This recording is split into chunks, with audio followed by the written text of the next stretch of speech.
Hellish Hillary, Narcissist in Action. Hello, I'm H.G. Tudor.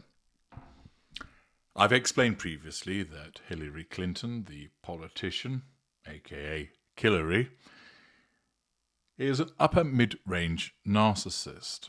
This means that she operates with a facade of superiority. She isn't aware of what she is. She operates with instinctive planning.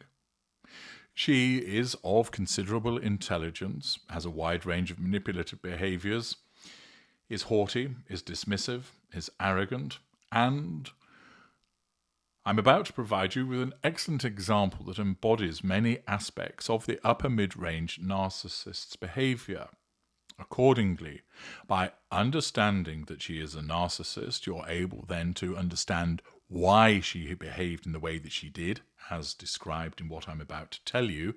And for those of you that are keen to understand more about the way that different narcissists behave, you can gain that knowledge in relation to an example of how an upper mid-ranger has conducted themselves. It's a double whammy. It's all learning here, you know. An individual called Buzz Patterson has taken to X to share his experiences after being employed in the Clinton administration. Naturally, I'll leave it up to you to make a determination as to the veracity of what Mr. Patterson has to state, but on the basis that it is correct, it provides us with some considerable illumination into the behaviours of Hillary Clinton. Mr. Patterson writes, as some of you know, I was the Air Force military aide for Bill Clinton. I lived in the White House. I travelled everywhere the Clintons travelled, and I carried the nuclear football. As such, I was always in close proximity to both Bill and Hill. Among the military who served in the White House and the professional White House staff, the Clinton administration was infamously known for its lack of professionalism and courtesy, though few ever spoke about it. When it came to rudeness, it was Hillary Clinton who was the most feared person in the administration. She set the tone from the very first day in my assignment. Now, it is interesting but not surprising that Mr. Patterson explains that. Whilst we know that Bill Clinton is also a narcissist, he's a far more charismatic individual, and whilst he's just as, if not more dangerous than his wife, he is more like the smiling assassin. She is the one that is more likely to be seen to be gruff, to be aggressive. And she evidently extended that facade of superiority to try and cultivate one whereby she would rule by fear. Mr. Patterson explains, when I first arrived to work in the White House, my predecessor warned me, you can get away with pissing off Bill, but if you make her mad, she'll rip your heart out. I heeded those words. I did make Bill mad a few times, but I never really pissed her off because I knew the ramifications. I learned very quickly that the administration's day-to-day character, whether inside or outside of DC, depended solely on the presence or absence of Hillary. Her reputation preceded her. We used to say that when Hillary was gone, it was a frat party. When she was home, it was Schindler's List. This again is interesting in showing the difference by which two narcissists govern.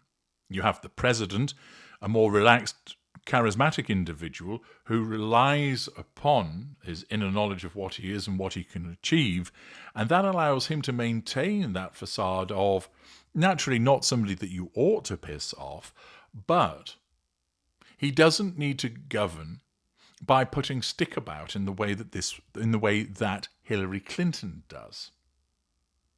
She is the Rottweiler. In order for her to assert control, she wants to be seen as the iron rod, the iron fist. Mr. Patterson continues by explaining, in my first few days on the job, and remember, I essentially lived there, I realised there were different rules for Hillary. Well, what a surprise, that the narcissist has to have different rules when it comes to them. She instructed the senior staff, including me, that she didn't want to be forced to encounter us.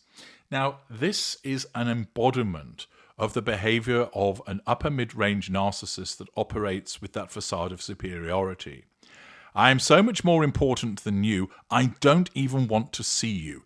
I don't want to be bothered by your appearance. I don't want to have to glance you out of my peripheral vision. I don't want to have to look at you as I walk along a corridor. We were instructed that whenever Mrs. Clinton is moving through halls, be as inconspicuous as possible. She did not want to see staff and be forced to interact with anyone. This again embodies the haughtiness and dismissiveness of the upper mid-range narcissist, whereby she can't even bring herself to have a human reaction or interaction with another person. She doesn't want to have to nod good morning to you or smile at you. You don't matter. You're not even fit to be on the base of her shoe. She doesn't want to see you. This belies her absence of emotional empathy.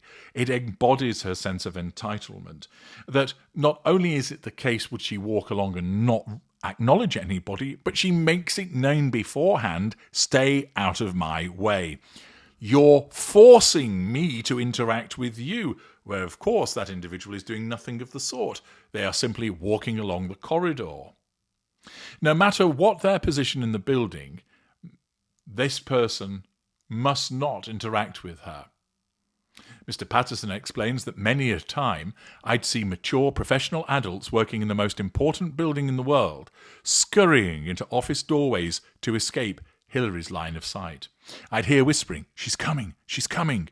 I could be walking down a West Wing hallway, midday, busier than hell, people doing the administration's work, whether in the press office, medical unit, wherever. She'd walk in, and they'd scatter.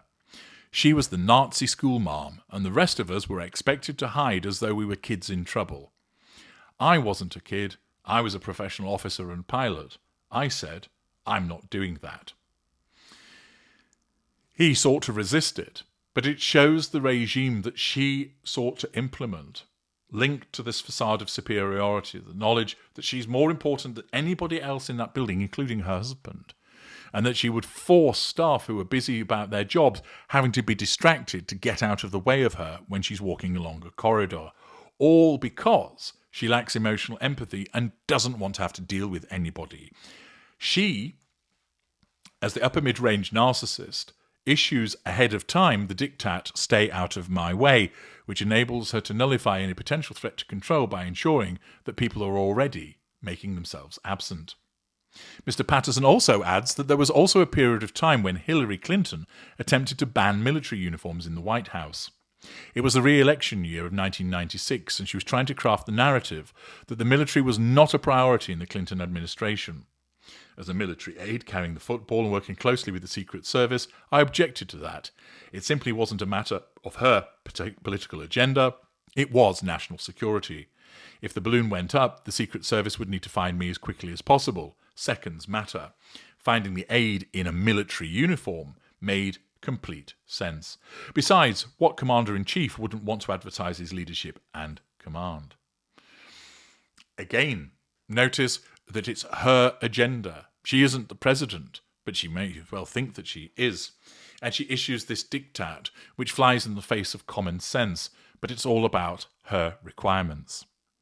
These recollections are interesting because they not only accord with the behaviour of that haughty and arrogant upper mid-range narcissist, but it also helps you understand why she behaved as she did. You might be asking yourself, why would she not want to see people?